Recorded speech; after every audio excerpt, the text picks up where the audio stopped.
কেমন মায়ার নবী, যেই রহমতের নবীকে একটা নজর দেখার জন্য গর্তের পিপিলিকা কান্না করে। কেমন মায়ার নবী আমার, যেই রহমতের নবীকে দেখার জন্য গর্তের সাপ অপেক্ষা করে। রহমতের নবীর দেখবেন কেমন মায়ার নবী আমার। রহমতের নবী রাস্তা দিয়ে যখন হাঁটে, দুই পার্শ্বের গাছগুলো নত হইয়া নবীর সালাম দেয়। রহমতের নবী যখন রাস্তা দিয়ে হাঁটে, জঙ্গলের প্রাণীরা বারবার আমার নবীর সালাম জানায়।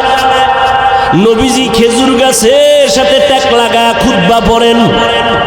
কিছুদিন পরে সিদ্ধান্ত নিলেন, না, এটা বাদ, নতুন একটা খুতবা দেয়ার মিম্বর বানাবে।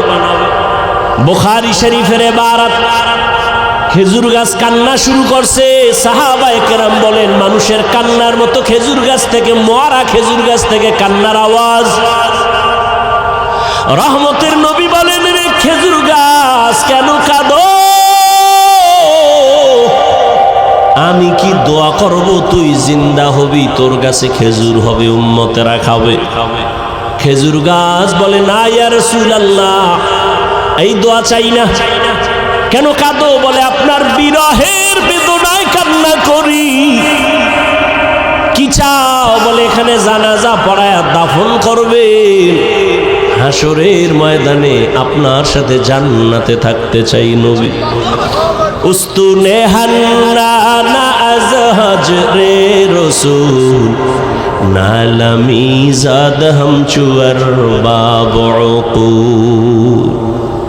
রহমতের নবীর জন্য জঙ্গলের প্রাণীরা, নদীর মাছ এতটাই পাগল। কপাল খারাপ, আমরা মুসলমান হয়ে সেই নবীর চিনতে পারলাম না। এরে নবীরা আশেক, রহমতের নবীর শরীর মোবারকে মশা মাছি পড়া হারাম। আম্মা জান আয়েশা রাদিয়াল্লাহু আনহা বলেন, নবীর শরীর মোবারকের ঘাম আমি বোতলে ভরে রাখতাম, আর আতর হিসাবে আমরা নবীর ঘাম ব্যবহার করতাম। কেমন রহমতের নবী আমার। আজও সেই নবী মদিনাতুল মুনাওয়ারা জিন্দা নবী, উম্মতের মায়ায় কান্না করে। এরে নবীর উম্মতের দল, আজ আমার নবীর বিরুদ্ধে এত অত্যাচার, এত ষড়যন্ত্র,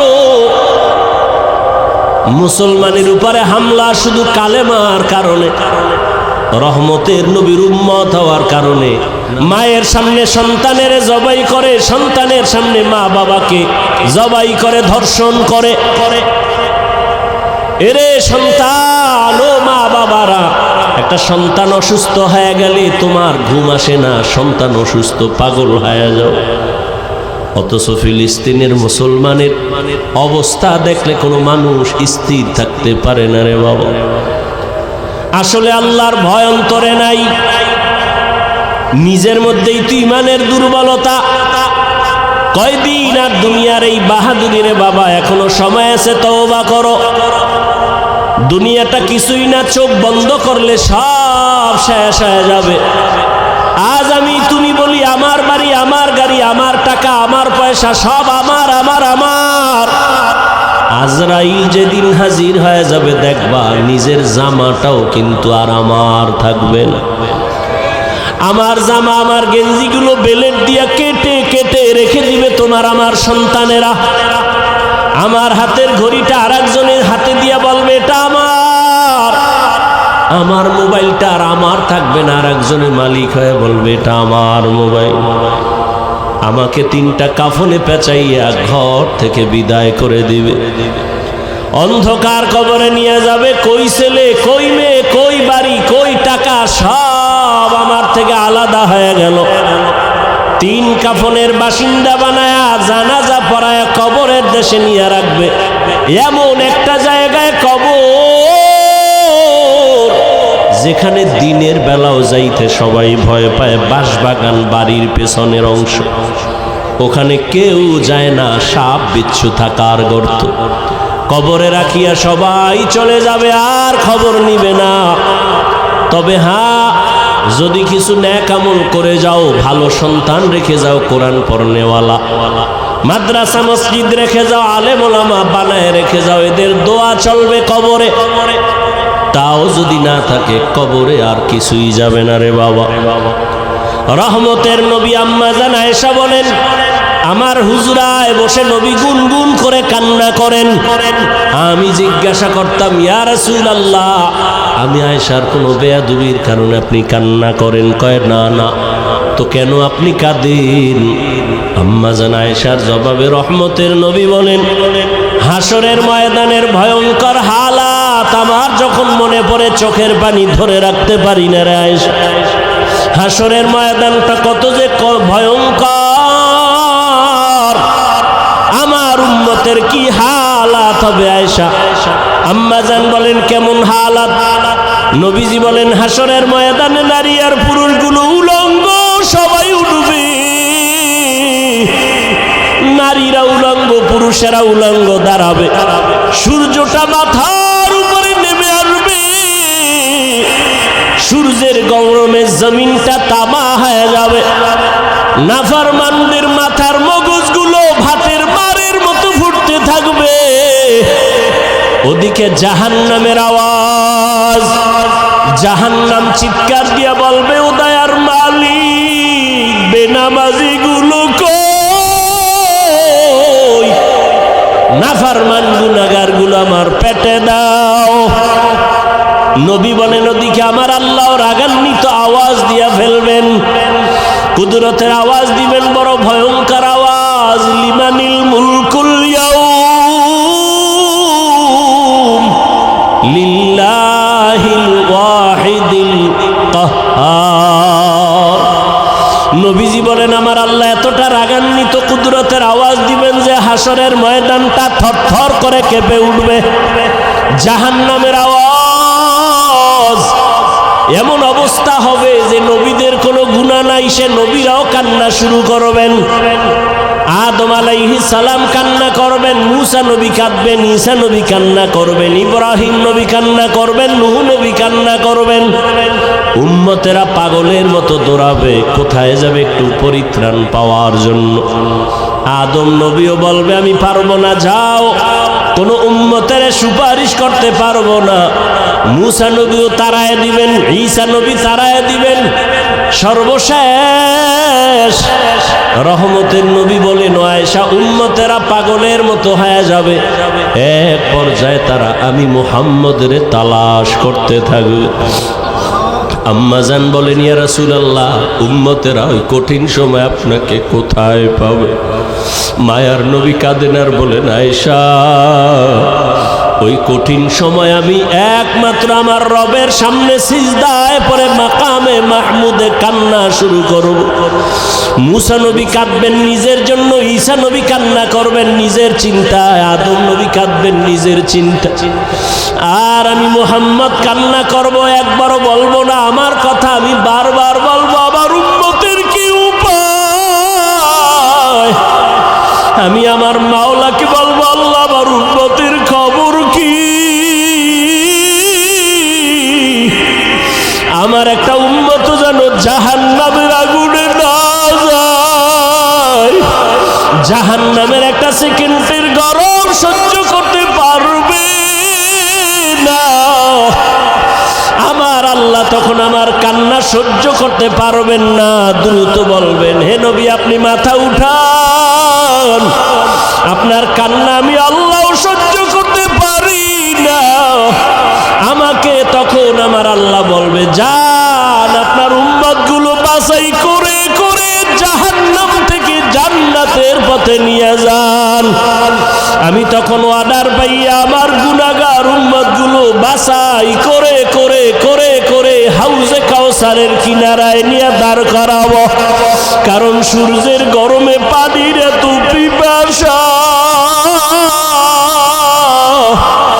এতটা কঠিন, আমার উম্মতগুলোকে আমি ধরে ধরে হাউজে কাউসারের কিনারায় নিয়ে দাঁড় করাবো। আম্মা জান আয়েশা বললেন, ইয়া রাসূলুল্লাহ, কোটি কোটি কোটি মানুষের ভেতরে আপনার উম্মতেরা চিনবেন কিভাবে? মুসা নবীর উম্মত, ঈসা নবীর উম্মত, ইব্রাহিমের উম্মত কেমনে চিনবেন আপনারটা? নব রহমতের নবী বলেন, হে আয়েশা, আমার উম্মতেরা দুনিয়ায় যারা ওযু বানাইয়া 5 বেলার নামাজ আদায় করত, কিয়ামতের ময়দানে তাদের ওযুর জায়গাগুলো নূরের আলোতে ঝলমল করতে থাকবে। আমি দেখে দেখে ধরে ধরে বলবো, আমার উম্মতেরা হাউজে কাউসারের পানি আমার হাতে পান করে যাও। হাউজে কাউসারের গোড়ায় আমি নিজে পেয়ালা ভরে ভরে পানি দিব, আর উম্মতেরা পান করবে। এভাবে দিতে দিতে হঠাৎ করে উম্মতের লাইন এখন অনেক বড়, মাঝখানে পর্দা পড়ে যাবে। ফেরেশতারা পর্দা দিলা কেন? উম্মত এখনো তো বাকি আছে, ওদেরকে পানি পান করাবো। ফেরেশতারা বলবেন, ইয়া রাসূলুল্লাহ, এই উম্মতগুলো আপনার আসল উম্মত না, এগুলো ভেজাল।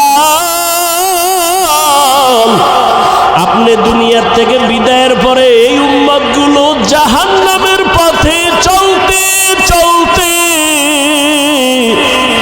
এতটাই বেপরোয়া হয়ে গেছে, নিজেও নামাজ পড়ে নাই, অন্য নামাজ পড়তো তাও পছন্দ করে নাই, নিজেও দাড়ি রাখে নাই, অন্য দাড়ি রাখবে তাও পছন্দ করে নাই, নিজেও হালাল খায় নাই, অন্য হালাল খাবে তাও পছন্দ করে নাই। রহমতের নবী বলেন, আয়েশা, তখন আমি রাগান্বিত হয়ে বলবো, সহকান সহকা লিমান গায়্যারা মিন বাদি। নবী বলবেন, ভেগে যা, তোরা আমার উম্মত না। ও মনোহরগঞ্জের মুসলমান মা বোনেরা, বৃদ্ধ বাবাজিরা, যুবক বাবারা, জানি না ওই কাতারে কে পড়িয়া যাব। নবী যদি তাড়াইয়া দেয়, তোমার আমার কপালে যদি ওই ধমকটা পড়িয়া যায়, আমার মাওলা গাইবি আওয়াজ দিয়া বলবেন, ও জাহান্নামের ফেরেশতারা, এদেরকে ধর, জাহান্নামের শিকলটা লাগাইয়া জাহান্নামের দিকে নিয়ে যাও। ওয়াসিকাল্লাযীনা কাফারু ইলা জাহান্নামা যুমারা। ওরে আল্লাহর বান্দারা, সূর্যের গরম সহ্য করতে পারো না, বেতের বাড়ি সইতে পারো না, মশার কামড় সহ্য করতে পারো না, জাহান্নামের আগুনের গরম কেমন করে সহ্য করবারে বাবা? এখনো যদি আল্লাহর আযাবের ভয় অন্তরে আসে, 2 ফোঁটা চোখের পানি ছেড়ে গোপনে আমার মালিকের ডাক দাও। মনে মনে বলো, হে আল্লাহ, জীবনে কত গুনাহ করলাম, দাড়ি কাটলাম, নামাজ ছাড়লাম, বেপরদায় চললাম, ওলামায়ে কেরামরা কত বুঝান বুঝাইলো, তারপরও নামাজ পড়ি নাই, দাড়ি রাখি নাই, বেপরদায় চলা বন্ধ করি নাই। আজকে থেকে তৈরি হয়ে গেলাম, আর নামাজ ছাড়বো না, বেপরদায় চলবো না, দাড়ি কাটবো না, মা বাবারে কষ্ট দিয়া বরদোয়া নিব না, ওলামায়ে কেরামের দোয়া নিয়া, শিক্ষকের দোয়া নিয়া, নবীর তরিকা মেনে চলবো রে বাবা। হেদায়াতের মালিক আমার আল্লাহ। কপাল যদি ভালো হয় তওবা করো, কয়দিন আর দুনিয়ার বাহাদুরি করবা? চোখের সামনে কত যুবকের লাশ আর লাশ, এই জীবনে কত যুবকের জানাজা পড়ায় কবরে রাখলাম রে বাবা। ডানে বামে তাকায় দেখো, কত আপনজন বন্ধুরা চলে গেল, একদিন তোমার চলে যাওয়ার ডাক চলে আসবে। ওই দিনটা আসার আগে তওবা করে নাও। মা বাবার দোয়া নিয়া, শিক্ষকের দোয়া নিয়া, উলামায়ে কেরামের পরামর্শ নিয়া নবীর আদর্শে জীবনটা গড়াও। মরিয়া গেল তুমি অমর হয়ে থাকবে, নবীর আদর্শের মালা গলায় লাগাও। আর নামাজ ছাড়িও না, দাড়ি কাটিও না, বেপরদায় চলিও না রে বাবা। তওবা করে না ও বৃদ্ধ বাবাজি, ও পর্দার আড়ালের মা বোনেরা। আপনার মতো কত মা স্বামীর মাল হেফাজত করে, পর্দা করে, নামাজ পড়ে, মোবাইলে সময় নষ্ট করে না। আপনারা কেন পারবেন না? নিজেও সঠিক পথে চলেন, স্বামীর মাল হেফাজত করেন, সন্তানটাকে আদর্শবান কোরআন পড়নেওয়ালা ডাক্তার বানায় যান, ইঞ্জিনিয়ার বানায় যান। কোরআন পড়ে পড়ে সন্তান দোয়া করবে, নামাজ পড়বে, জীবনটা ধন্য হয়ে যাবে। ও আল্লাহর বান্দারা, তওবা করার মতো যদি অন্তর তৈরি হয়, মুনাফিকি অন্তরে যদি না থাকে, খাঁটি তওবার নিয়ত যাদের আছে, দুটো হাত আমার আল্লাহকে দেখাইয়া দাও। আয় আল্লাহ, আমাদের হাতগুলো কবুল করে নেন, তওবা কবুল করে নেন, তওবার উপরে মজবুত হইয়া চলার তৌফিক দান করেন, আমিন। ও বান্দা, দুনিয়ার মধ্যে থাইকা আখিরাতের ফসল কামাই করো, কারণ অন্য কোনো জগৎ নাই আখিরাতের ফসল কামাই করার। আর দুনিয়া মাজরাতুল আখিরাহ, দুনিয়াতে থাকি আখিরাতের ফসল কামাই করো। তার মানে তুমি যে দুনিয়ায় থাইকা মা বাপ বাদ দিয়া, ছেলে মেয়ে বাদ দিয়া, বিবাহ শাদী বাদ দিয়া, ব্যবসা বন্ধ করে শুধু জিকির করবা, এটা না। বান্দা, তোমাকে আমি 24টা ঘন্টার একটা পর্দা লাগাই দিছি, রাত আর দিনের পর্দার মধ্যে তোমার জীবনটাকে আটকায় দিলাম। দিন রাত 24টা ঘন্টা দিলাম, কখনো দিন হবে বড়, রাত ছোট, আবার কখনো রাত হবে বড়, দিন ছোট। তুলিজুল লাইলা ফিন নাহার, তুলিজুন নাহারা ফিল লাইল, তুখরিজুল হাইয়া মিনাল মাইয়িতি ওয়া তুখরিজুল মাইয়িতা মিনাল হাইয়্যি ওয়া তারযুকু মান তাশাউ বিগাইরি হিসাব। এই মোনাজাত দিয়ে দেব, হ্যাঁ? হুজুরের মজার মিডা মিডা আওয়াজ ভালোই লাগে না?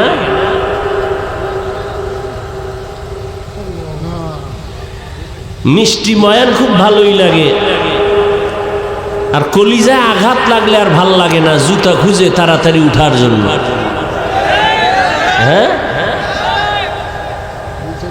আল্লাহ হেদায়াত দান করুন। উঠা বসা করলে আমি দোয়া করে দেই। এত কষ্ট করে আনছেন দাওয়াত দিয়া, সময়কে নষ্ট করেন কেন? অবমূল্যায়ন করেন কেন?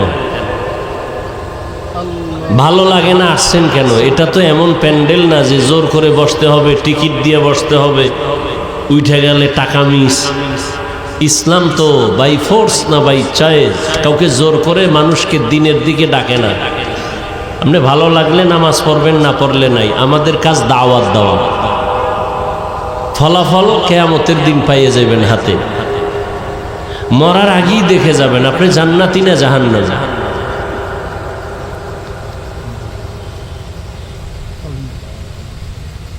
আল্লাহ হেদায়াত দান করুন। কয়দিন আর হায়াত এই যুবক? এমন একটা দিন নাই যে যুবকের লাশের খবর নাই। মহামারী করোনার দিকে নজর করো, ভুলিয়া যাও না রে বাবা। দেখো শুধু লাশ, যুবকের লাশ। গাড়ি অ্যাক্সিডেন্ট হয়ে যত লাশ দেখো, অধিকাংশ যুবক। পানির নিচে যত মরণের লাশ দেখো, অধিকাংশ যুবক।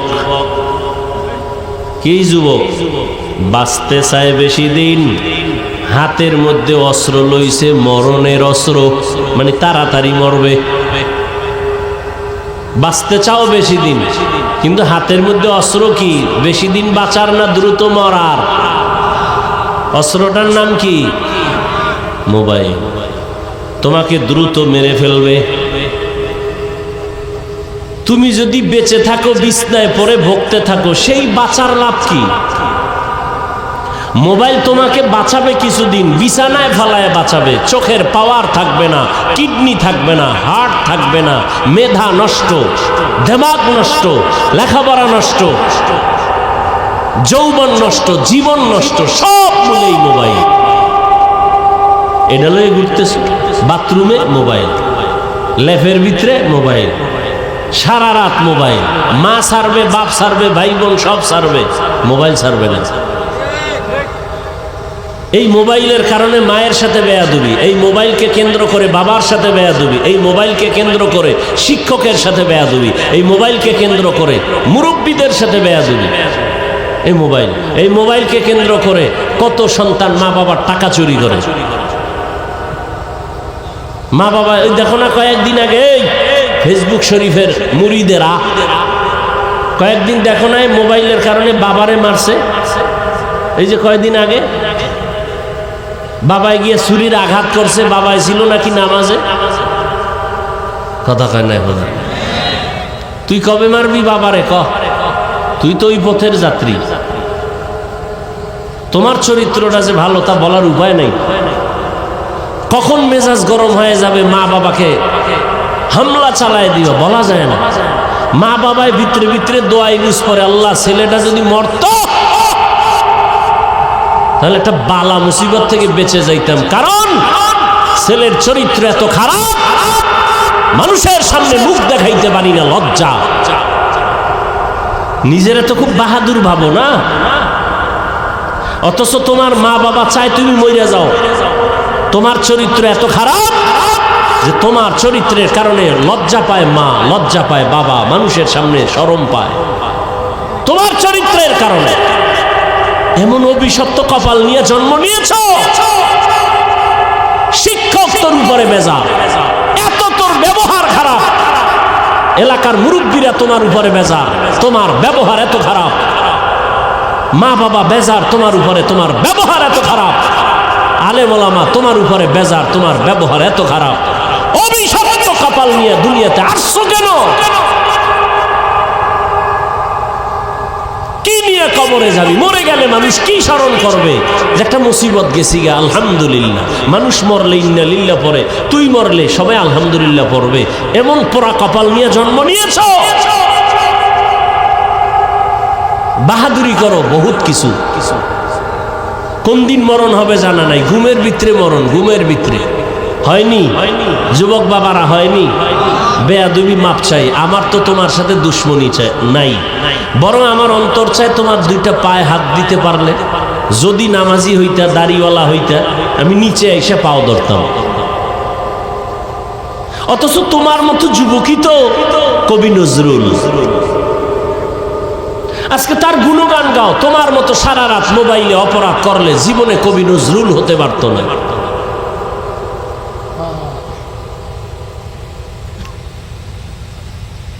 আল্লাহ তোমারে কি না দিছে বলো? তুমি ডাক্তার হও, কে তোমাকে নিষেধ করে? ইঞ্জিনিয়ার হও, তুমি প্রফেসর হও, তুমি এমপি হও, মন্ত্রী হও, এসপি হও, ডিসি হও, ওসি হও, তবে বেয়াদব হইও না, বেয়াদব হইও না।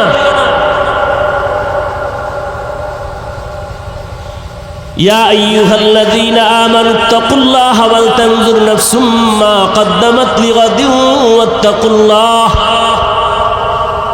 তোমার এই জীবনটা জীবন না, তোমার আমার আসল জীবন মরণের পরে, চোখ দুটো বন্ধ হওয়ার পরের জীবন তোমার, অনন্তকাল অসীম এক জীবন তোমার আমার। আদম নবী দুনিয়ার থেকে চলে গেলেন, কবরে কত হাজার বছর হয়ে গেল। তোমার আমার দাদা নানি আত্মীয় স্বজন মুরব্বীরা অনেকের চিনই না, কবরে পড়ে আছে কত শত বছর হয়ে গেল। এর যুবক, তোমার মতো কত যুবক জেনারেল লাইনে থাইকাও আখেরাতের ময়দানে দৌড়াচ্ছে বারবার। স্কুলে পড়ে, কলেজে পড়ে, চাকরি করে, 5 বেলার নামাজ পড়ে, দাড়ি কামায় না। এরকম যুবক নাই? মিথ্যা বলবা না। তুমি পারো না কেন? ওয়াজ সারা জীবন শুনে লাভ কি? এই কথার জবাব দাও, আর জীবনে ওয়াজ লাগবে না। তোমার মতো যুবক যদি স্কুল কলেজে পড়ে, 5 বেলার নামাজ পড়ে, জবাব দাও তুমি পারো না কেন? আর ওয়াজের দরকার নাই, ওয়াজ তোমার এটাই যথেষ্ট। তুমি পারো না কেন? তোমার মতো যুবক র্যাব, আর্মি, পুলিশ, বিডিআরের চাকরি করে, 5 বেলার নামাজ পড়ে, দাড়িওয়ালা, সত্য বলো আছে না নাই? বিবেকটা দিয়ে জবাব দাও তুমি পারো না কেন? ও আমার কলিজার যুবক, তোমার মতো যুবক তাকায় দেখো, রাস্তায় গাড়ি চালায়, ড্রাইভারি করে, 5 বেলার নামাজি দাড়িওয়ালা আসেনি। তোমার বিবেক দিয়া জবাব দাও, তুমি কেন পারো না? তোমার কপালে কার বরদোয়া লাগছে? তোমার উপরে বুঝি আমার আল্লাহ বেজার হয়ে গেল নাকি? আমি হুজুর হইতে বলছি, আমি হুজুর হইতে বলি নাই, হুজুর বানাইতেও আসি নাই। বাংলাদেশে হুজুর অনেক বাইরে গেছে, হুজুর লাগবে না।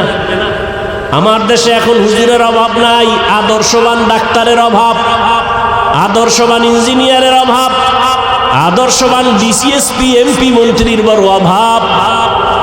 আজকে যদি আমার দেশের প্রত্যেকটা থানা জেলার ওসি এসপি ডিসি যদি আদর্শবান নামাজি হতো, জমিনের মধ্যে কোরআনের বয়ান চলতো, কোনো মাস্তান বাধা দেওয়ার চিন্তাই করতো না।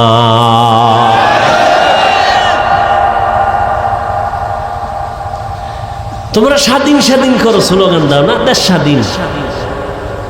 দেশ স্বাধীন হলে চট্টগ্রামে আইনজীবীর গলায় ছুরি চালানো হয় কেন? দেশ স্বাধীন হলে বাড়িঘরে আগুন লাগে কেন? দেশ স্বাধীন হলে বক্তার ওয়াজে বাধা কেন এখনো? আলহামদুলিল্লাহ আমারটাই দিতে পারে না, আমি তো ওপেন ঘোষণা দিছি, যারা ওয়াজে বাধা দিব ওদের নাম লিস্টি করে আমাকে দাও এবং কি বলতে চাই রেকর্ড করে ফেলো।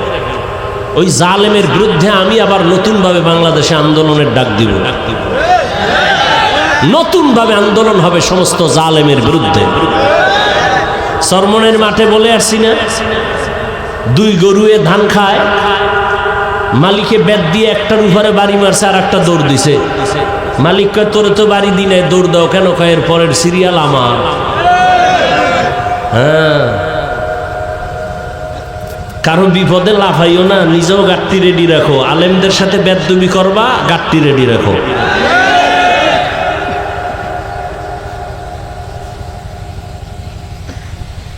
আল্লাহ হেদায়েত দান করুন। মসজিদে রাজনীতি চলবে না, খুব মজার কথা। ইমাম সাহেব থাকতে হবে নিরপেক্ষ, খুব সুন্দর কথা। কমিটির লোক কেন রাজনীতি হয়? ইমামকে নিরপেক্ষ রাখতে হলে কমিটির ব্যক্তিদেরকেও নিরপেক্ষ থাকতে হবে।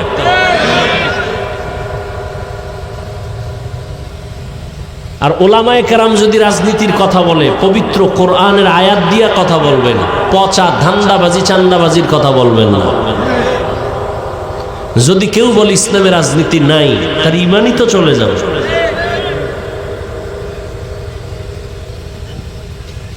এই কথা শিখায় কারা? যারা ইসলাম চায় না।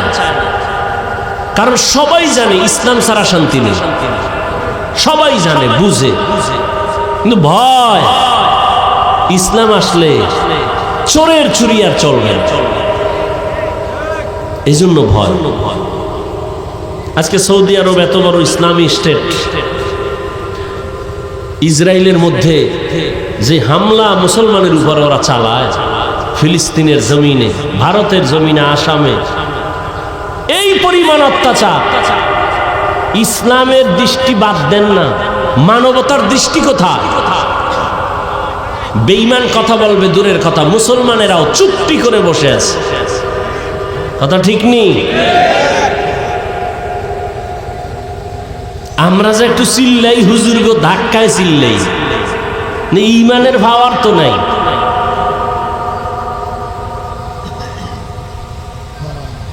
আল্লাহ সব ভাইকে হেদায়েত দান করুন, মুসলমানদের ইজ্জতের হেফাজত করেন।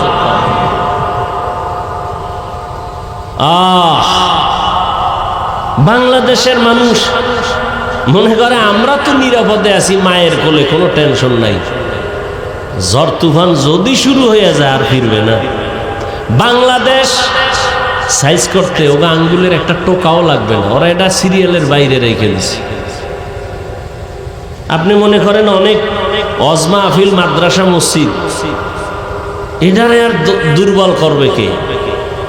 এই বাংলাদেশে ইসলামের ক্ষতি তো কোনো হিন্দু করে নাই, হিন্দু দাঁড়ায় বলে নাই হুজুর গো পিডাও, খ্রিস্টান আইসা বলে নাই মাদ্রাসায় আগুন লাগাও। ইসলামের 12টা তো মুসলমান নামদারি মুনাফেকরা বাজাইছে। এই যে আমি কথাগুলো বলছি আপনারা শুরু থেকে শুনছেন, ঠিক এই বয়ানটা আগামী জুমায় কোনো ইমাম সাহেব করুক না মসজিদে, বলবে হুজুর 1 মাসের জন্য বাড়িতে বেড়াই আইয়েন। কারণ কি? ওই যে শিয়ালের হাতে মুরগি। আল্লাহ হেদায়াত দান করুন।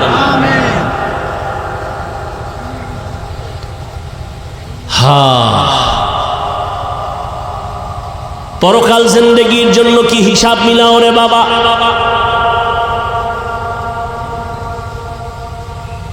চোখের সামনে বুঝাই দিলাম রে যুবক বাবা, তোমার মতো যুবক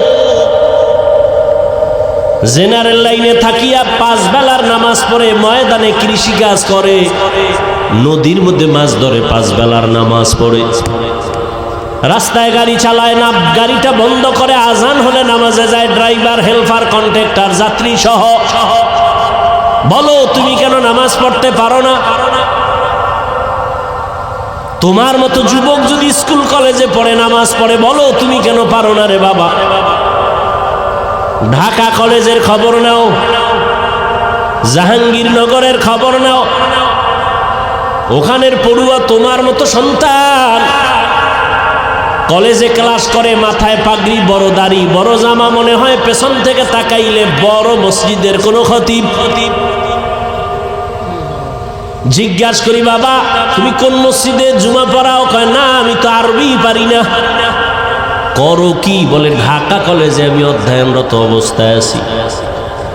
কলেজে ক্লাস করো এই অবস্থায় টুপি দাড়ি নিয়ে? বলে হ্যাঁ। সমস্যা? বলে সমস্যা নাই, কলেজের সব টিচার আমার জন্য দোয়া করে। তোমার ক্লাসে মাইয়া বলা নাই? কয় আছে। মাঝে মাঝে পার্কে গো আনন্দ মিছিলের ডাকে না বলে ডাকে, আমি না বলার আগে আমার ক্লাসের কিছু মেয়েরা বলেও আল্লাহর পথে আছে, ডিস্টার্ব করিস না, আমরা চল। ওকে ডিস্টার্ব করার দরকার নাই। ও যুবক, তোমাকে আমি পাগড়িওয়ালা টুপিওয়ালা হতে বলি না, তুমি স্কুলে পড়িও, ডাক্তার হও, ইঞ্জিনিয়ার হও, প্রফেসর হও, কিন্তু আমার দাবি একটাই হলো বেয়াদব হইও না রে বাবা। বলবা হাফিজ ভাই বেয়াদব হব না, তার ব্যাখ্যা 3 জায়গায় বেয়াদবি করবা না, করলেই তোমার মরার আগে জীবন শেষ। মরবি না, এত তাড়াতাড়ি দুষ্টুগুলি মরবে না। ওরা মায়েরে জ্বালায়, বাবারে জ্বালায়, হুজুরেরে জ্বালায়, শিক্ষকের জ্বালায়, আলেমকে জ্বালায়, এবার ও জ্বলবো না?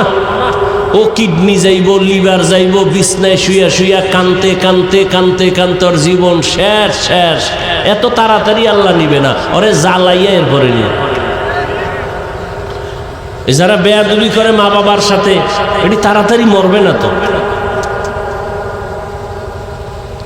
মা বাবার সাথে বেয়াদবি করা যাবে না, কারণ জীবনের সফলতার বড় চাবি মা বাবার দোয়া। এই চেয়ারে বসছি আল্লাহর কসম, মা বাবার চোখের পানি দোয়া না থাকলে এখানে বসা যাইতো না রে বাবা। তবে আমার আব্বা আম্মা দোয়া করেছেন, কান্না করেছেন, আল্লাহ সম্মান দিছেন, তবে আমাকে মা বাবা হাতে ধরে আমাকে বয়ান শিখান নাই, দস্তকাত শিখান নাই। আমি দস্তকাত দেই, কথা বলি, বয়ান করি, এগুলো আমার মা বাবা শিখান নাই, হাতে কলমে ধরে এগুলো শিখাইছেন আমার উস্তাদ, আমার শিক্ষক। অতএব শিক্ষকের সাথে যদি বেয়াদবি করো রে ছাত্র, জীবনের লেখাপড়ার দরজা থেকে তুমি ধ্বংস হয়ে যাবে। বহু রাস্তায় মাঝে মাঝে পাগল দেখি, অর্ধুলাঙ্গ পাগল, ইংলিশে কথা বলে, আরবিতে কথা বলে। পাগল আবার ইংলিশ কেন কয়? পাগলে ইংলিশ বলে না, বরং ইংলিশ পড়নেওয়ালা ছাত্রটাই বেয়াদবি করে পাগল হয়ে গেছে। এই বানায় বলতেছি, এরকম পাগল দেখছো? আরবিতে কথা বলে অথচ পাগল। হিসাব করে দেখলাম বেয়াদবি করে পাগল হয়ে গেছে। এই জন্য মা বাবার বরদোয়া বড় কঠিন, শিক্ষকের বরদোয়া কঠিন। 3 নাম্বার, উলামায়ে কেরাম মুরব্বীদের সাথে বেয়াদবি করলে জীবন ধ্বংস, চরিত্র ধ্বংস হয়ে যাবে। কোনোদিন কোনো মা বাবা সন্তানের জন্য বরদোয়া করে না, লিখে রাখো ভালো করে। কোনোদিন কোনো শিক্ষক ছাত্রের জন্য বরদোয়া করে না, কোনো আলেম কোনোদিন কোনো উম্মতের জন্য বরদোয়া করে না। বরদোয়াটা এসে যায়। তোমার আচরণে কষ্ট পায় যদি মা বাবা বলে আহ, বাস এতটুকুই যথেষ্ট তোর কপাল পোড়ার জন্য। তোমার আচরণে কষ্ট পেয়ে যদি শিক্ষক বলে আহ, তোমার কপাল পুড়তেই নিঃশ্বাসটাই যথেষ্ট। আল্লাহ হেদায়াত দান করুন। সব কিছুর মূলে এত বয়ান, এত বয়ান, এত বয়ান। ও যুবক বাবা মুসলমান, তোমাকে বয়ান করবো কেন? আজকে তো বয়ান করার প্রয়োজন। ওলামায়ে কেরামের চট্টগ্রামের পাহাড়িয়া জঙ্গলের ভেতরে খ্রিস্টান মিশনারিরা ভেজাল করে। আজকে তো ওলামায়ে কেরাম বেশি বেশি বয়ান করবেন, পঞ্চগড়ে টাকা দিয়ে কাদিয়ানি বানায়। কিন্তু কই এক সেকেন্ড পঞ্চগড়ে যাওয়ার সময় নাই। 12টা মাস দিন নাই রাত নাই, গাধার মতো দৌড়াই সারা দেশে, পায়ে ধইরা ধইরা বয়ান করি। একজনকেও বলি না আমার দলে আসো, পাও ধরে ধরে ধরে ধরে বিনয়ের সাথে বয়ান করি। ও মা বোনেরা, ও বাবাজিরা, ও বৃদ্ধ বাবাজি, ও যুবক বাবারা, আমি পাঁচকল্লি পড়েছি, তোমরাও পড়ো, একবারও বলি না। আমি কওমি মাদ্রাসায় লেখাপড়া করেছি, তোমরাও কওমিতে যাও, একবারও বলি না। আমি পীর সাহেবদের মুরিদ, তুমি পীরের কাছে যাও, একবারও বলি না। আমি তাবলিগের লাইনের সন্তান, তুমিও তাবলিগে যাও, বলি না। কি বলি বাবা? মা বাবার দোয়া নিয়ে চলো, শিক্ষকের নেক নজর লাগায় চলো, ওলামায়ে কেরামের দোয়া নিয়ে আগাও।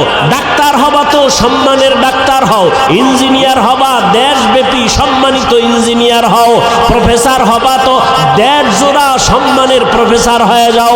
এমন ডাক্তার আমার দেশে আছে যে বিদেশওয়ালারাও তাকে হায়ার করে নিয়ে যায় টাকা চিকিৎসার জন্য। এটা সম্মান না? আল্লাহ তোমারে পারে না? পারে না? তো মা বাবার সাথে বেদবি করো, আরো আগে পারবে। লিকুল্লি শাইইন জিনাতুন ফিল ওয়ারা ওয়া জিনাতুল মারই তামামুল আদাবি আজ খুদা খাহি মে তৌফিক আদব বে আদব মাহরুম গাশত আজ ফজলে রা। সব কথার মূলে আল্লাহর ভয় নাই। যদি আল্লাহর ভয় থাকতো, ওরে ভাই আপনারাও মুসলমান, আমিও মুসলমান, খেয়াল করেন কষ্ট হয়। আপনাদের আল্লাহ আমার আল্লাহ দুইজন, জবান খুলে বলেন কয়জন? আপনাদের নবী আমার নবী, বলেন। আপনাদের কোরআন আমার কোরআন, আপনাদের কাবা আমার কাবা, আপনাদের কালেমা আমার কালেমা, আপনাদের ধর্ম আমার ধর্ম। আপনি আমি দুনিয়াতে আসছি সিস্টেম। বিদায়বেলা কাফনের সংখ্যাও, আমাকেও 3টা কাফন দিবে, আপনাকেও 3টা কাফন দেয়া হবে, মা বোনদের 5টা কাফন দেয়া হবে। কালার হবে আলাদা। কি হুজুরদের কালার একরকম, আপনাদের কালার আর এক রকম। আমি এত বড় বক্তা, আপনি এত বড় টাকাওয়ালা, এই কারণে কেউ সম্মানে একটা কাফন বাড়াইয়াও দিবে না। রিক্সা ড্রাইভার মরে গেছে, গরিব হওয়ার কারণে একটা কাফন কমাইয়াও দিবে না। আমাকেও যেই কাফন 3টা, আপনাকেও সেই কাফন দেয়া হবে। কালারও হবে এক, কাফনের উপরে লেখা থাকবে বড় লোকের লাশ, হুজুরের লাশ। তা তো মাস্তানির লাভ কি? আজ আমি বক্তা, আপনি শ্রোতা, আপনি বড় ডাক্তার, আমি রুগী, আমি ইমাম, আপনি মুক্তাদি। এত ভাব, ক্ষমতার গরম, এলেমের গরম। সাদা কাফনের মধ্যে যেদিন ঢুকবা, ওই দিন সব বাহাদুরি বন্ধ হয়ে যাবে। সাদা কাফনে ঢোকার পরে কে ধনী, কে গরিব, কে আলেম, কে মূর্খ, কে ইমাম, কে মুক্তাদি কোনো লেখা থাকবে না। সব একাকার হয়ে যাবে। এত বাহাদুরি কবরে যাওয়ার আগেই দেখো, সাদা কাফনের প্যাকেট হওয়ার মাত্রই বাহাদুরি বন্ধ হয়ে গেল। কিসের এত বাহাদুরি? কই টাকাওয়ালা 3 কাফনে প্যাকেট হয়ে যাবে। কোটি টাকার মালিক দেখো অভাব হয় না দূর, গরিবী ঘুমায় আরাম করে মনটা বাহাদুর। ফেরাউনের লাশটা দেখো মিশর জাদু ঘরে, খায় না মাটি পোকা মাছি সবাই ঘৃণা করে। হৃদয় থাকিবে যার নম্রতা সদা, রহমত আসিবে সেথা প্রভুর ওয়াদা।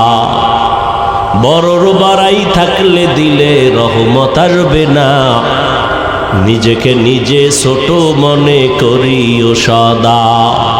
উঁচু জমিন থেকে পানি নিচু জমিনে যায়, তেমনি খোদার রহমত আসে নম্রতার হৃদয়।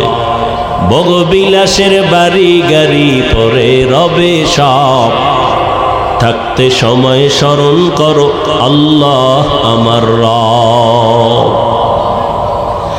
ইন্নাল্লাযীনা ক্বালু রাব্বুনাল্লাহু সুম্মা ইসতাকামু ফালা খাউফুন আলাইহিম ওয়ালা হুম ইয়াহজানুন।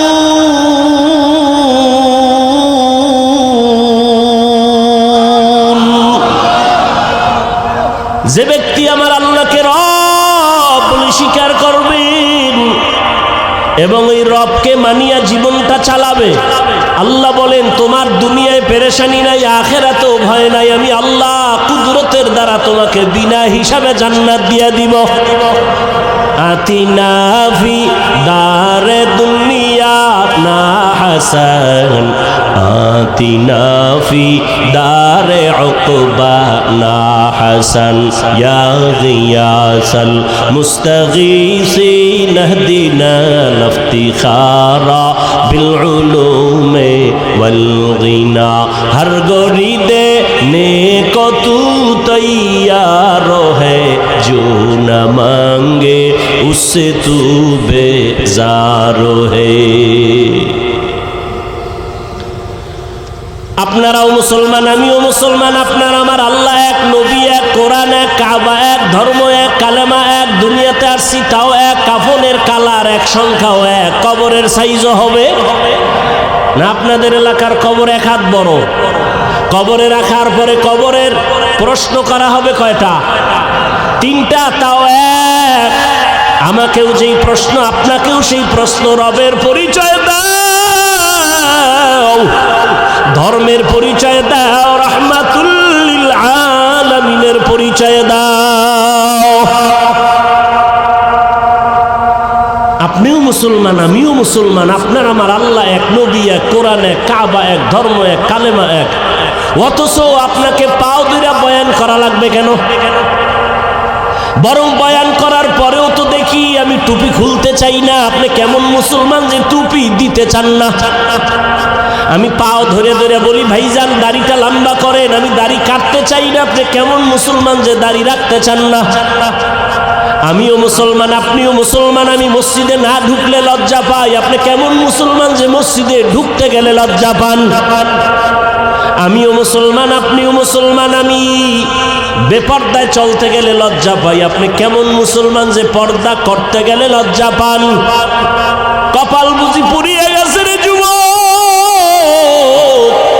আর কপালটা যদি পুড়িয়াই যায়, আমি হাফিজুর রহমান কেন, মক্কা মদিনার ইমাম কেন, স্বয়ং রসুলেও যদি বয়ান করে কপাল খুলবে না। যেই রসুলকে একটা নজর দেখা মাত্র জাহান্নামের আগুন হারাম হয়ে যায়। কেমন মায়ার নবী চিনলি না রে যুবক? যেই মায়ার নবীর চেহারা মোবারক এত সুন্দর, যেই রহমতের নবীকে এক নজর দেখলে পেটের ক্ষুধা থাকে না। কেমন মায়ার নবী, যেই রহমতের নবীকে একটা নজর দেখার জন্য গর্তের পিপিলিকা কান্না করে।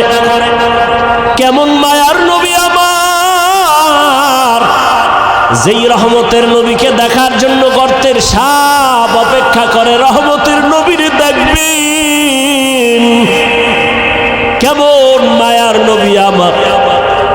রহমতের নবী রাস্তা দিয়ে যখন হাঁটে দুই পার্শ্বের গাছগুলো নত হইয়া নবীর সালাম দেয়। রহমতের নবী যখন রাস্তা দিয়ে হাঁটে জঙ্গলের প্রাণীরা বারবার আমার নবীর সালাম জানায়। নবীজি খেজুর গাছের সাথে ট্যাক লাগায় খুতবা পড়েন। কিছুদিন পরে সিদ্ধান্ত নিলেন, না এটা বাদ, নতুন একটা খুতবা দেয়ার মিম্বর বানাবে। বুখারী শরীফের ইবারত, খেজুর গাছ কান্না শুরু করছে। সাহাবায়ে কেরাম বলেন, মানুষের কান্নার মতো খেজুর গাছ থেকে, মরা খেজুর গাছ থেকে কান্নার আওয়াজ। রহমতের নবী বলেন, রে খেজুর গাছ কেন কাঁদো? আমি কি দোয়া করব তুই জিন্দা হবি, তোর কাছে খেজুর হবে, উম্মতেরা খাবে। খেজুর গাছ বলে, না ইয়া রাসূলুল্লাহ, এই দোয়া চাই না। কেন কাঁদো? বলে, আপনার বিরহের বেদনায় কান্না করি।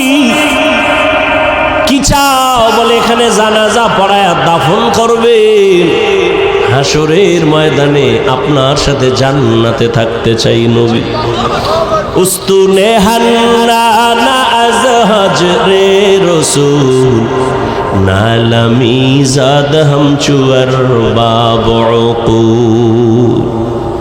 রহমতের নবীর জন্য জঙ্গলের প্রাণীরা, নদীর মাছ এতটাই পাগল। কপাল খারাপ, আমরা মুসলমান হয়ে সেই নবীরে চিনতে পারলাম না। এরে নবীর আশিক, রহমতের নবীর শরীর মোবারকে মশা মাছি পড়া হারাম। আম্মা জান আয়েশা রাদিয়াল্লাহু আনহা বলেন, নবীর শরীর মোবারকের ঘাম আমি বোতলে ভরে রাখতাম, আর আতর হিসাবে আমরা নবীর ঘাম ব্যবহার করতাম। কেমন রহমতের নবী আমার! আজও সেই নবী মদিনাতুল মুনাওয়ারা জিন্দা নবী, উম্মতের মায়ায় কান্না করে। এরে নবীর উম্মতের দল, আজ আমার নবীর বিরুদ্ধে এত অত্যাচার, এত ষড়যন্ত্র, মুসলমানের উপরে হামলা শুধু কালেমার কারণে, রহমতের নবীর উম্মত হওয়ার কারণে। মায়ের সামনে সন্তানের জবাই করে, সন্তানের সামনে মা বাবাকে জবাই করে, ধর্ষণ করে। এরে সন্তান ও মা বাবারা, একটা সন্তান অসুস্থ হয়ে গেলে তোমার ঘুম আসে না, সন্তান অসুস্থ পাগল হয়ে যাও। অথচ ফিলিস্তিনের মুসলমানের অবস্থা দেখলে কোনো মানুষ স্থির থাকতে পারে না রে বাবা। আসলে আল্লাহর ভয় অন্তরে নাই, নিজের মধ্যেই তো ইমানের দুর্বলতা। কয়দিন আর দুনিয়ার এই বাহাদুরিরে বাবা, এখনো সময় আছে, তওবা করো। দুনিয়াটা কিছুই না, চোখ বন্ধ করলে সব শেষ হয়ে যাবে। আজ আমি তুমি বলি, আমার বাড়ি, আমার গাড়ি, আমার টাকা, আমার পয়সা, সব আমার আমার আমার। আজরাইল যেদিন হাজির হয়ে যাবে, দেখবা নিজের জামাটাও কিন্তু আর আমার থাকবে না। আমার জামা, আমার গেঞ্জিগুলো বেলেট দিয়া কেটে কেটে রেখে দিবে তোমার আমার সন্তানেরা। আমার হাতের ঘড়িটা আর একজনের হাতে দিয়া বলবে এটা আমার। আমার মোবাইলটা আর আমার থাকবে না, আর একজনের মালিক হয়ে বলবে এটা আমার মোবাইল। আমাকে 3টা কাফনে পেঁচাইয়া ঘর থেকে বিদায় করে দিবে। অন্ধকার কবরে নিয়ে যাবে। কই ছেলে, কই মেয়ে, কই বাড়ি, কই টাকা, সব আমার থেকে আলাদা হয়ে গেল। 3 কাফনের বাসিন্দা বানায়া জানাজা পড়ায়া কবরের দেশে নিয়ে রাখবে। এমন একটা জায়গায় কবর যেখানে দিনের বেলাও যাইতে সবাই ভয় পায়। বাঁশবাগান বাড়ির পেছনের অংশ, ওখানে কেউ যায় না, সাপ বিচ্ছু থাকার গর্ত। কবরে রাখিয়া সবাই চলে যাবে, আর খবর নিবে না। তবে হ্যাঁ, যদি কিছু নেক আমল করে যাও, ভালো সন্তান রেখে যাও, কোরআন পড়নেওয়ালা, মাদ্রাসা মসজিদ রেখে যাও, আলেম ওলামা বানায় রেখে যাও, এদের দোয়া চলবে কবরে। তাও যদি না থাকে, কবরে আর কিছুই যাবে না রে বাবা। রহমতের নবী আম্মা জান আয়েশা বলেন, আমার হুজরায় বসে নবী গুনগুন করে কান্না করেন। আমি জিজ্ঞাসা করতাম, ইয়া রাসূলুল্লাহ, আমি আয়েশার কোনো বেয়াদবির কারণে আপনি কান্না করেন? কয় না না, তো কেন আপনি কাঁদেন?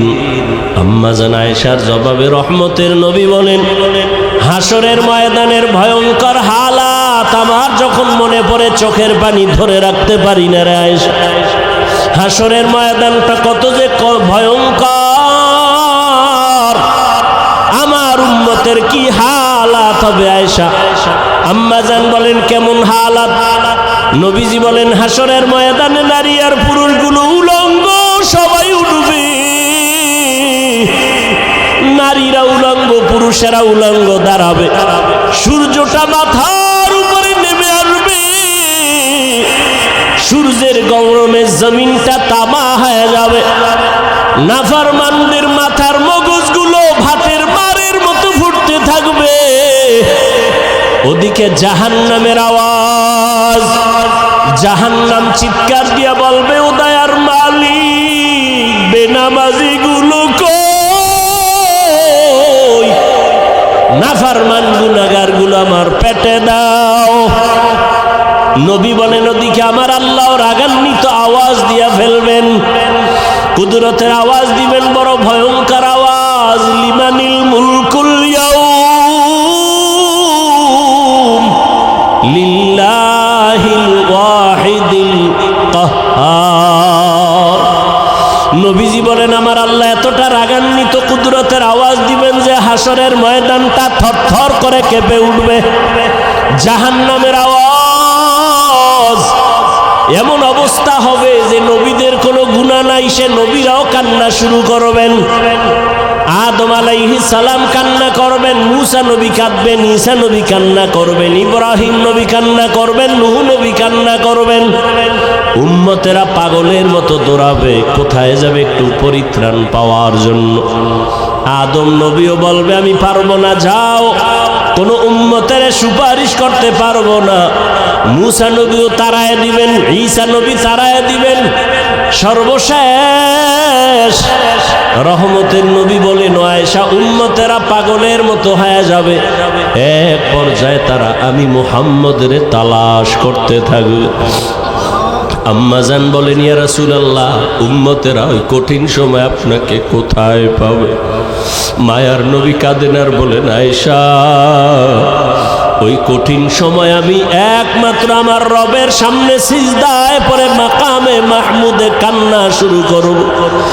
মূসা নবী কাঁদবেন নিজের জন্য, ঈসা নবী কান্না করবেন নিজের চিন্তায়, আদম নবী কাঁদবেন নিজের চিন্তা, আর আমি মুহাম্মদ কান্না করব, একবারও বলবো না আমার কথা, আমি বারবার বলবো, আমার উম্মতের কি উপায়? আমি আমার মাওলাকে বলবো, আল্লাহ, আমার উম্মতের খবর কি? আমার একটা উম্মত যেন জাহান্নামের আগুনে না যায়, জাহান্নামের একটা সেকেন্ডের গরম সহ্য করতে পারবে না। আমার আল্লাহ তখন আমার কান্না সহ্য করতে পারবেন না, দ্রুত বলবেন, হে নবী, আপনি মাথা উঠান, আপনার কান্না আমি আল্লাহ সহ্য করতে পারি না। আমাকে তখন আমার আল্লাহ বলবে, যান, আপনার উম্মতগুলো বাছাই করে করে জাহান্নাম থেকে জান্নাতের পথে নিয়ে যান। আমি তখন অর্ডার পাইয়া আমার গুনাহগার উম্মতগুলো বাছাই করে করে করে করে হাউজে কাউসারের কিনারায় নিয়ে দাঁড় করাবো, কারণ সূর্যের গরমে পানির এত পিপাসা, এতটা কঠিন, আমার উম্মতগুলোকে আমি ধরে ধরে হাউজে কাউসারের কিনারায় নিয়ে দাঁড় করাবো। আম্মা জান আয়েশা বললেন, ইয়া রাসূলুল্লাহ, কোটি কোটি কোটি মানুষের ভেতরে আপনার উম্মতের চিনবেন কিভাবে? মূসা নবীর উম্মত, ঈসা নবীর উম্মত, ইব্রাহিমের উম্মত কেমনে চিনবেন আপনারটা? নব রহমতের নবী বলেন, হে আয়েশা, আমার উম্মতেরা দুনিয়ায় যারা ওযু বানাইয়া 5 বেলার নামাজ আদায় করত, কিয়ামতের ময়দানে তাদের ওযুর জায়গাগুলো নূরের আলোতে ঝলমল করতে থাকবে। আমি দেখে দেখে ধরে ধরে বলবো, আমার উম্মতেরা হাউজে কাউসারের পানি আমার হাতে পান করে যাও। হাউজে কাউসারের গোড়ায় আমি নিজে পেয়ালা ভরে ভরে পানি দিব, আর উম্মতেরা পান করবে। এভাবে দিতে দিতে হঠাৎ করে উম্মতের লাইন এখন অনেক বড়, মাঝখানে পর্দা পড়ে যাবে। ফেরেশতারা পর্দা দিলা কেন? উম্মত এখনো তো বাকি আছে, ওদেরকে পানি পান করাবো। ফেরেশতারা বলবেন, ইয়া রাসূলুল্লাহ, এই উম্মতগুলো আপনার আসল উম্মত না, এগুলো ভেজাল। আপনি দুনিয়ার থেকে বিদায়ের পরে এই উম্মতগুলো জাহান্নামের পথে চলতে চলতে এতটাই বেপরোয়া হয়ে গেছে, নিজেও নামাজ পড়ে নাই, অন্য নামাজ পড়তো তাও পছন্দ করে নাই, নিজেও দাড়ি রাখে নাই, অন্য দাড়ি রাখবে তাও পছন্দ করে নাই, নিজেও হালাল খায় নাই, অন্য হালাল খাবে তাও পছন্দ করে নাই। রহমতের নবী বলেন, আয়েশা, তখন আমি রাগান্বিত হয়ে বলবো, সহকান সহকা লিমান গায়্যারা মিন বাদি। নবী বলবেন, ভেগে যা, তোরা আমার উম্মত না। ও মনোহরগঞ্জের মুসলমান মা বোনেরা, বৃদ্ধ বাবাজিরা, যুবক বাবারা, জানি না ওই কাতারে কে পড়িয়া যাব। নবী যদি তাড়াইয়া দেয়, তোমার আমার কপালে যদি ওই ধমকটা পড়িয়া যায়, আমার মাওলা গাইবি আওয়াজ দিয়া বলবেন, ও জাহান্নামের ফেরেশতারা, এদেরকে ধর, জাহান্নামের শিকলটা লাগাইয়া জাহান্নামের দিকে নিয়ে যাও। ওয়াসিকাল্লাযীনা কাফারু ইলা জাহান্নামা যুমারা।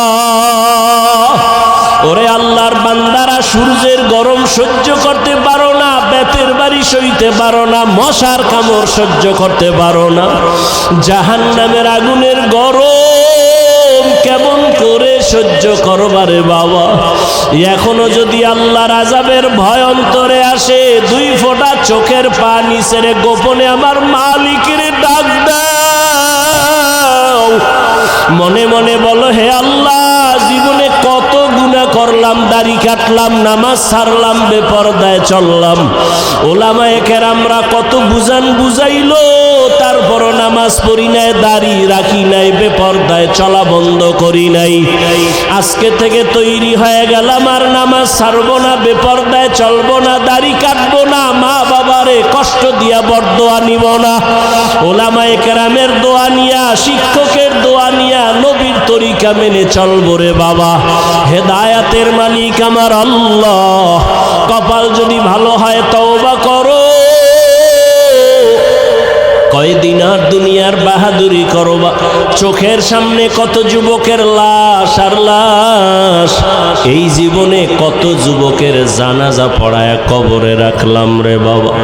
ডানে বামে তাকায় দেখো, কত আপনজন বন্ধুরা চলে গেল, একদিন তোমার চলে যাওয়ার ডাক চলে আসবে। ওই দিনটা আসার আগে তওবা করে নাও। মা বাবার দোয়া নিয়া, শিক্ষকের দোয়া নিয়া, উলামায়ে কেরামের পরামর্শ নিয়া, নবীর আদর্শে জীবনটা গড়াও। মরিয়া গেল তুমি অমর হয়ে থাকবে, নবীর আদর্শের মালা গলায় লাগাও। আর নামাজ ছাড়িও না, দাড়ি কাটিও না, বেপরদায় চলিও না রে বাবা। তওবা করে না ও বৃদ্ধ বাবাজি, ও পর্দার আড়ালের মা বোনেরা। আপনার মতো কত মা স্বামীর মাল হেফাজত করে, পর্দা করে, নামাজ পড়ে, মোবাইলে সময় নষ্ট করে না। আপনারা কেন পারবেন না? নিজেও সঠিক পথে চলেন, স্বামীর মাল হেফাজত করেন, সন্তানটাকে আদর্শবান কোরআন পড়নেওয়ালা ডাক্তার বানায় যান, ইঞ্জিনিয়ার বানায় যান। কোরআন পড়ে পড়ে সন্তান দোয়া করবে, নামাজ পড়বে, জীবনটা ধন্য হয়ে যাবে। ও আল্লাহর বান্দারা, তওবা করার মতো যদি অন্তর তৈরি হয়, মুনাফিকি অন্তরে যদি না থাকে, খাঁটি তওবার নিয়ত যাদের আছে, দুটো হাত আমার আল্লাহকে দেখাইয়া দাও। আয় আল্লাহ, আমাদের হাতগুলো কবুল করে নেন, তওবা কবুল করে নেন, তওবা তওবার উপরে মজবুত হইয়া চলার তৌফিক দান করেন।